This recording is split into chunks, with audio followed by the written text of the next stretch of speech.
तर आज होतं रविवार, तर विचार केला की लेग पीस बनवावे. मग काय घेतले 2 लेग पीस. दहीमध्ये मस्तपैकी चिली ऑइल टाकून मस्त त्याला मॅरिनेट केला. हा मसाला बनवला होता, पण ह्याचा इन्ग्रेडियंट मी विसरून गेलो की मी काय बनवलं होतं. मग दही टाकून त्याला मस्त एकदम मॅरिनेट करायला ठेवलं कोपऱ्यात. मग एअर फ्रायर घेतला. एअर फ्रायरमध्ये दोन्ही लेग पीस ठेवले. थोडासा मसाला एक्स्ट्रा लावला त्याच्यावरती आणि मग काय लावून टाकलं एअर फ्रायर. एअर फ्रायरवरती टायमिंग तसं मी 200 डिग्री 20 मिनिटासाठी ठेवलं. म्हणजे 10-10 मिनिटांनी मी पलटी केलं त्याला.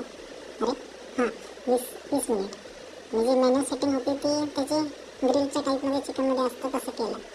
मग काय साईड सॉस बनायला घेतला. सॉसमध्ये काय फक्त बटर, गार्लिक आणि तुमचं केचप प्लस थोडंसं सोया सॉस घेतला. रेड चटणी घेतली जी काश्मीरी चिली असते आणि थोडंसं मीठ टाकलं आणि त्याला मस्त असं एकदम त्याचा जो कच्चापणा होता तो घालवला आणि त्याला मॅरिनेट केलं. हे असं. मग ह्या सॉसला मी टाकलं चिकनवरती. तुम्ही सांगा मला कमेंटमध्ये की डिश तुम्हाला कशी वाटली.